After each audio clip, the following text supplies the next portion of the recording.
Welcome to science basics. ఈ రోజు మన topic ఐసిబిఎన్, ఐసిజెడ్ఎన్, IUCN.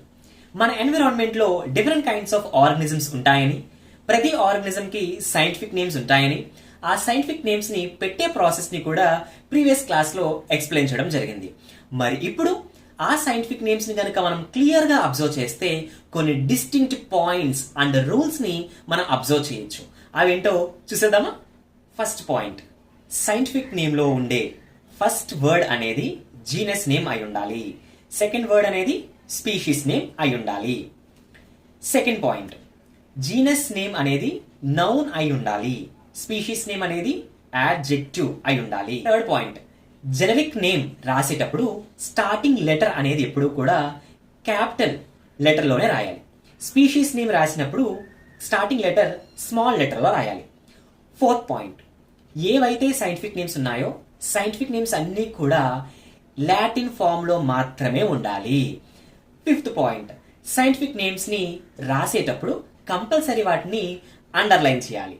Last point, scientific name రాసిన తర్వాత ఆ సైంటిఫిక్ నేమ్ ని ఎవరైతే డిస్కవర్ చేశారో ఆ scientist name and A year లో డిస్కవర్ చేశారో ఆ ఇయర్ కూడా రాయడం మంచిది.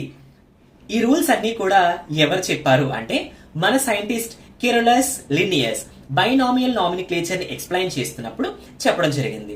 మరి దాన్ని మనం ఒక ఎగ్జాంపుల్ తో అబ్జర్వ్ చేద్దాం. సైంటిఫిక్ నేమ్స్ కి సంబంధించిన గైడ్లైన్స్ అన్ని కూడా ఒక కమిటీ ఇస్తుంది. ఎవరు అంటే ప్లాంట్స్ కి సంబంధించింది అయితే గనక ICBN, international code of botanical nomenclature. Animals కి సంబంధించింది అయితే గనక ICZN, international code of zoological nomenclature. మన ఎన్విరాన్మెంట్ లో different types of organisms, diversity ఉన్న ఆర్గనిజమ్స్ ఉన్నాయి. సో పుడుతూనే ఉంటున్నాయి, చనిపోతూ ఉంటున్నాయి, అంతరించిపోయినవి ఉన్నాయి, అంతరించిపోవడానికి దగ్గరగా ఉన్నవి ఉన్నాయి. సో మనం ఏం చేయాలి? What we have to do? We have to protect. మనం ప్రతిదీ రక్షించాలి. ఎన్విరాన్మెంట్ని, స్పీషీస్ని, న్యాచురల్ రిసోర్సెస్ని. సో ఇవన్నీ ప్రొటెక్ట్ చేయడానికి ఒక కమిటీ ఉంది. అదే IUCN, international union for the conservation of nature and natural resources. IUCN red data book ని పబ్లిష్ చేస్తుంది. ఈ రెడ్ డేటా బుక్ లో థ్రెటన్డ్ స్పీషీస్ లిస్ట్ అనేది ఉండడం జరుగుతుంది.